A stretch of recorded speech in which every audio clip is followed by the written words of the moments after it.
Olá, tudo bem com você? Vamos continuar a estudar gramática? Muito bem. Nosso assunto de hoje é verbos. Vamos trabalhar com verbos. Um assunto que no vestibular vai aparecer de forma aplicada a textos. Você vai verificar se aquele verbo foi flexionado, ele foi colocado no tempo e modo, na pessoa que deveria ter sido colocado. Ou, às vezes, pode aparecer alguma questão para que você flexione o verbo, quer dizer, para que você coloque determinado verbo num tempo, num modo, numa pessoa e num determinado número, singular ou plural. O que nós vamos ver hoje são essas possibilidades de flexão. Flexão é a mudança do verbo e, de verdade, o verbo traz algumas complicações porque é a palavra na língua portuguesa que mais possui flexões. Não é? É aquela que tem uma abrangência de possibilidades de transformação. O básico você já sabe, os verbos se dividem em 3 conjugações. Primeira, aqueles terminados em ar, amar, por exemplo.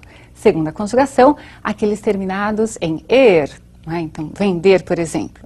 E terceira conjugação, aqueles terminados em ir, partir, por exemplo. E aí, acrescenta-se a segunda conjugação, o verbo por. É o único verbo terminado em or e ele entra ali de viés, não é? No grupinho da segunda conjugação.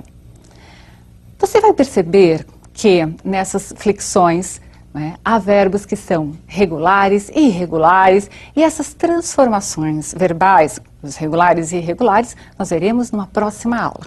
É importante que você veja que nem sempre uma flexão de determinado verbo serve como modelo para outro. Por exemplo, você diz assim, eu amo, é o verbo amar. Aí você diz, eu faço, é o verbo fazer. Por que você não diz eu faço? Porque há verbos que são irregulares e trazem aí mudanças que são diferentes de outros verbos. E você vai ter de aceitar isso e, como bom falante e como pessoa que bem escreve, adequar aquele verbo à sua escrita e ao exercício que lhe for pedido. Então vamos hoje estudar aí essas flexões de forma sintética. Tudo bem? Comecemos. Veja lá. O verbo pode ser modificado em número, então ele pode estar no singular ou no plural. Ele pode ser modificado em pessoa, pessoa do discurso. A primeira, que é quem fala, o eu ou nós. A segunda, com quem se fala, o tu ou vós. E a terceira, de quem se fala. Ele, ela, e aí veja que sempre é o plural, eles e elas.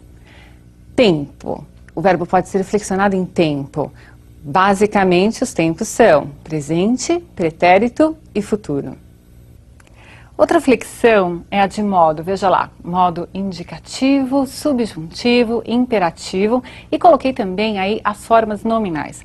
Formas nominais são aquelas que podem ser usadas tanto como verbos, como ser usadas como nomes. Como assim nomes? Podem ser usadas como substantivos ou como adjetivos. Em português, as formas nominais são o infinitivo, o gerúndio e o particípio. Muito bem.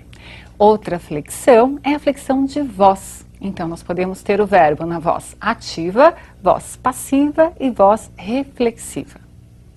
Muito bem. Então, claro que ali há uma conceituação genérica. Como é que eu posso trabalhar com esse verbo? Posso trabalhar em tempo, em pessoa, em modo, em voz. O verbo é a palavra que mais pode ser modificada na língua portuguesa. Por isso, talvez às vezes pareça um pouco mais complexa. Comecemos aí a entender melhor quais são essas flexões. Então, nós vimos no geral, não é, um quadro geral dos conceitos. Agora vamos começar a trabalhar, entendê-los um a um. Veja. A primeira flexão que nós vamos trabalhar, o que é o modo? Bom, todo mundo diz assim, há 3 modos, o indicativo, o subjuntivo e o imperativo. Tá, mas para que ele serve? Por que é que eu mudo o verbo de modo, eu flexiono o verbo em modo? Porque o modo, ele vai indicar a atitude do falante em relação ao fato que está sendo comunicado, que se comunica.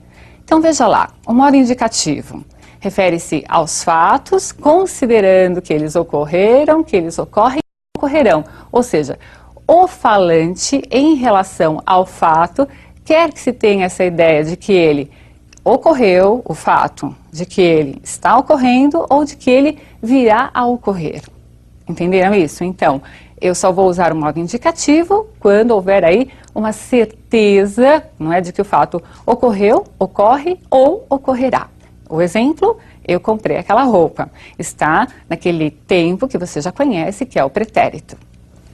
Temos aí também o modo subjuntivo. Sempre que se falar em modo subjuntivo, pense que a atitude do falante em relação ao fato é de considerá-lo como uma possibilidade, um desejo, uma suposição. Então veja que a atitude do falante é que se modificou. Então ele deverá utilizar um outro modo, que é o subjuntivo. Veja, talvez eu compre aquela roupa. É uma possibilidade. Se eu tivesse certeza de que eu iria sair da minha casa e iria comprar a roupa, eu diria, eu vou comprar aquela roupa ou eu comprarei aquela roupa. Poderia utilizar aí uma forma composta ou uma forma simples lá no modo indicativo. Mas como há aí uma possibilidade apenas, o modo usado foi o subjuntivo. Temos também o imperativo. Então veja, sempre pensando na atitude do falante, não é? O fato será considerado como uma ordem, um conselho ou um pedido, como você quiser entender. Veja lá. Compre aquela roupa. Então não é mais eu comprarei, ou talvez eu compre, mas aí quem sabe um conselho? Sim, compre aquela roupa. Muito bem, você percebeu que só é possível relacionar o modo, a atitude do falante e que é necessário dentro do texto entender. O autor usou o modo indicativo por quê? Porque havia uma certeza, no passado, no presente ou no futuro. Não é? Havia a possibilidade real de algo acontecer. Muito bem. No modo subjuntivo há uma hipótese, não é? E no imperativo trata-se aí de uma ordem para fazer ou não fazer algo. Tudo bem? Vejamos aí mais uma flexão. Vimos a de modo, agora nós vamos ver a de tempo. Importante que você entenda que o tempo é essa localização do fato expresso pelo verbo, não é? Essa localização temporal, e que as flexões de tempo e modo estão associadas. Então, veja lá, eu tenho o modo indicativo. Quais são os tempos dentro do modo indicativo? Então, nós temos o presente. Eu conjuguei o verbo só para que você se lembre dessas flexões. Então, eu digo, eu amo. Temos o pretérito, não é? Pretérito significa o passado. E se divide aí em três formas. Pretérito perfeito, eu amei. Imperfeito, eu amava. O imperfeito dá uma ideia de continuidade da ação dentro do passado. E o mais que perfeito, eu amara, então é o passado se referindo ao próprio passado. Ele é o mais que perfeito. Não é? Então eu estou falando de uma ação do passado dentro do próprio passado. Confuso? Não, você verá isso em exemplos e em exercícios nesta e na próxima aula. Veja, também falando aí do outro tempo no modo indicativo, que é o futuro. Então temos o futuro do presente e o futuro do pretérito. Eu amarei, ou eu amaria, não é? Havia uma possibilidade, então, veja, não vamos usar a palavra possibilidade. Havia aí a certeza de que algo poderia ocorrer no passado, mas não ocorreu. No passado havia certeza do fato, por isso que é modo indicativo. Só que ele foi projetado para um futuro e não ocorreu. Então ficou o futuro do pretérito. Eu amaria, eu não amarei. Eu amaria se fosse possível, não é? Se nossas famílias permitissem. Então aí um condicional que mais tarde nós veremos. E mais um pouquinho. Pensando aí nos tempos, vamos ao outro modo, falamos do modo indicativo, agora do modo subjuntivo. Quais são os tempos no modo subjuntivo? Presente, pretérito imperfeito e futuro. Eu não tenho desdobramento para o pretérito e não tenho desdobramento para o futuro. Tudo bem? Há umas muletinhas, muletinha mesmo, palavras de apoio que você pode utilizar para flexionar os verbos no subjuntivo. Então, por exemplo, no presente você pode dizer que eu ame. No pretérito imperfeito, se eu amasse. E no futuro, quando eu amar.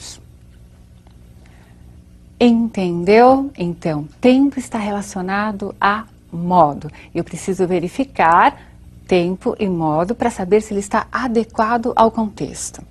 Vamos continuar a ver essas flexões. Veja, ainda aparece aí o imperativo. Nós temos o imperativo localizado no presente, mas você não vai pedir para que alguém faça uma ação no futuro, porque você vai usar então o verbo no futuro. É neste momento, então veja lá, presente, o imperativo vai ficar no presente, só no presente, e ele é afirmativo ou ele é negativo, não é? Então, ama tu, eu tenho lá, não ames tu. Percebeu? Vimos aí então quais são essas variações, essas flexões de tempo e de modo.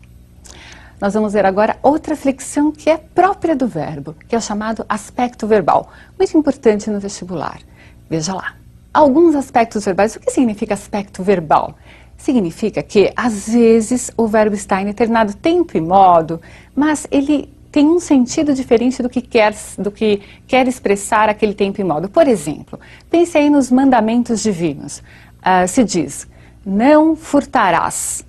O verbo está no futuro do presente, do modo indicativo. Então, não é para você furtar só no futuro? Não, é para que você não furte em tempo algum. Mas o verbo está no futuro. Mesmo assim, ele tem um aspecto diferente. Vejamos outros aspectos, veja lá.